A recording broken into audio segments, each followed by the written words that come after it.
Okay, so some of the abilities that this squig herder has at level 10. I have a lot of squigs.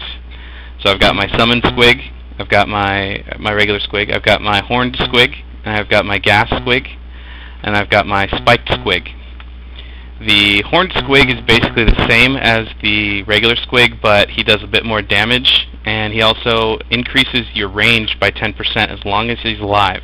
Kind of a neat thing is that basically when the pets are alive, you get an effect on your character as well.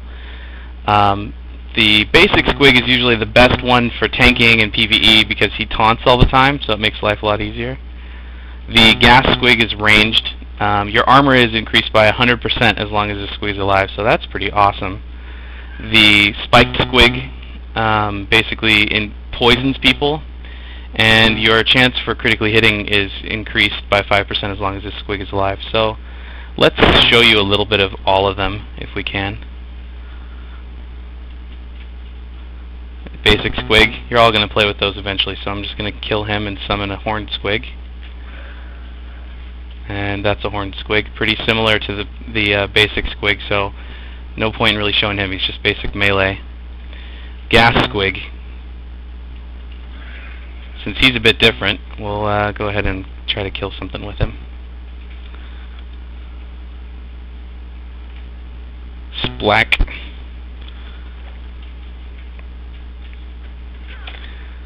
So yeah, he's mostly ranged. He's kind of a paper tank. You wouldn't really want him to really be that much of he's not much of a threat as a tank, basically. Really good in RVR, though, because people won't think to attack him, and he usually stays back. So that's cool. Spiked squig. Arguably the toughest looking squig so far.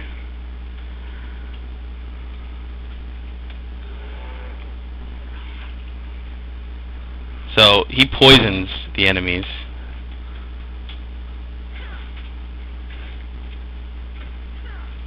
And he definitely doesn't taunt, so he's kind of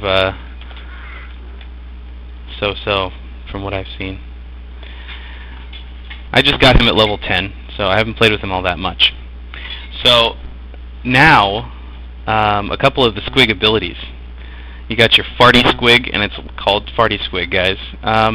You cause your pet to explode, dealing 125 damage to enemies within 30 feet. Now that's pretty awesome, and I bet you that damage increases as you level up as well. For the next 10 seconds, the next different squig other than the one that just exploded will be summoned instantly. So that's an awesome ability as well. And then I just got this one at level 10 as well. This one's called Sticky Squigs. And all enemies in 30 feet become rooted, making them unable to move for 10 seconds. Rooted targets have a 50% chance to break free when they suffer damage. The same thing as every root, pretty much. Some of my main abilities. I got a Cut Ya, which is a stabbing ability, passive stabbing. It's from my spear. An ailment that deals 185 damage over 15 seconds, and again, that damage is scalable. Plink, which is a well-aimed arrow. This is a very long cast time ability, but it hits for the most damage. You're Bleedin', an ailment that deals 80 damage over on a target over 15 seconds, so that's like a dot. What Blocka is an undefendable attack which deals 75 damage, and it casts a little bit faster than this first one, but it's unblockable, which is really good for hitting tanks. Stop Runnin'. This is a good one because it has to do with you know, you're getting chased. That'll really be helpful if you can stop people from coming at you. So it deals 37 damage, snares your target, reducing the run speed by 40% per 10 seconds. This ability will continue to build up if you move. So it's cool you can actually do it on the run, which helps. Run and Shoot. It deals 37 damage to your target. This ability will continue to build even if you move. It's a really fast casting basic shot. Get 'em. And this is another path of stabbing. And this one requires an active pet, and you and your squig attack the same target at the same time. You strike the target for 10 damage, and your pet strikes the target for 25 damage. If you are within 25 feet of your pet's target, you will also strike the enemy for 10 damage, and likewise, if your pet is within 25 feet of your target, it will also strike your enemy for 25 damage. So it does kind of double damage somehow. Kind of interesting. And then this is Don't Eat Me, which is like basically, you know, anti-aggro. And then this is the stabbing ability that you get at the beginning. So, piece de resistance. This is what everybody's been wondering about. Squig Armor. So as you can see, I'm now a big squig. And in the current build, I can continue to have a pet. Now, people argued before that you couldn't have a pet while you're in your Squig Armor, but yes, you can.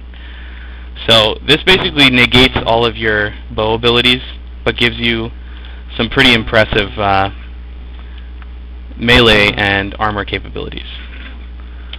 So I can still do the ability where my squig and I attack at the same time, but that is the only skill that is cross between the both of them. I also have this ability that I just got called Ard Noggin. It's a powerful attack that deals 50 damage and reduces threat generated by your pet's attack.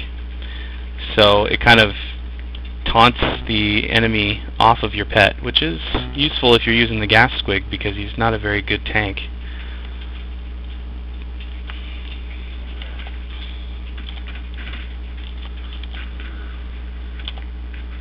So you can actually spec in this line and run around as a giant squig all the time, which I'm sure somebody's going to do at some point. I'm not sure how powerful it'll be. Some friends and I have been discussing that. I also wanted to take this time to talk to, or mention Bashar's name. He's a good guy. I've been talking to him back and forth. He wanted me to mention him in a video. Roflbisuit also wanted to know a little bit more about Lingo, RVR versus PvP. So they're basically the same thing. RVR just occurs in an open area. PvP is still technically RVR, but it happens in an instance scenario. And so therefore you're, waiting in the queue by pressing this button, joining up in one of these little instanced RVR things, and they're called scenarios, and that's basic just PvP. I mean, it still is RVR, but it's a good way to distinguish between the two of them. And yeah, so that's pretty much it. RVR appears in the open RVR zones, this area, and that would be just about it for this video. I may make another one before the end of open beta, but only probably to let you guys know what server we're choosing. Either that, or I'll wait until after the game goes live and just let you guys know what my character's name and all that stuff is.